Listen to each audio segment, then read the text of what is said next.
ഈ വീട്ടിൽ ഞാൻ എത്തുന്ന സമയത്ത് എന്നെ പ്രതീക്ഷിച്ചിരിക്കുന്ന എന്റെ ഉമ്മ അവിടെ ഉണ്ട്. 9 മാസക്കാലം കൊണ്ടു നടന്ന് എനിക്ക് ജന്മം നൽകിയ, കാറ്റിച്ചതും മുദ്രിച്ചതും ഒക്കെ വാരിക്കോരി നന്നാക്കി എന്റെ എല്ലാ സെക്കൻഡിലും എന്റെ കൂടെ ഉണ്ടായിരുന്ന ആ ഉമ്മാനോട് മുഖത്തേക്ക് നോക്കി ഒന്ന് കണ്ണൊക്കെ ഒന്ന് തുറന്ന് ഒന്ന് പുഞ്ചിരിച്ചുകൊണ്ട് 2 വർത്തമാനം പറയാൻ എനിക്ക് സമയമില്ല. എന്റെ പണി എന്താ? ഞാൻ അപ്പുറത്ത് റൂമിൽ പോയിരുന്നിട്ട് ഇങ്ങനെ തോണ്ടുക. ഞാൻ ഇന്ന് വരെ കണ്ടിട്ട് പോലും ഇല്ലാത്ത, നേരിട്ട് ഒരു ബന്ധമില്ലാത്ത ഏതൊക്കെയോ ആളുകളുമായിട്ട് ചാറ്റ് ചെയ്ത് അതിലുള്ള എല്ലാ പ്രശ്നങ്ങളും ഞാൻ തീർക്കുന്നുണ്ട്. എന്റെ പ്രിയപ്പെട്ട പൊന്നുമ്മാനോട് 2 വാക്ക് സംസാരിക്കാൻ എനിക്ക് സമയമില്ല.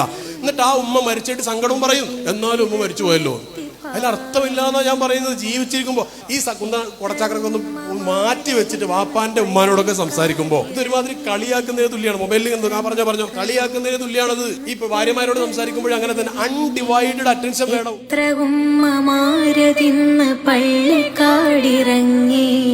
എത്ര മക്കളോടി ചെന്ന ഉള്ള നൊന്ത് വിങ്ങി.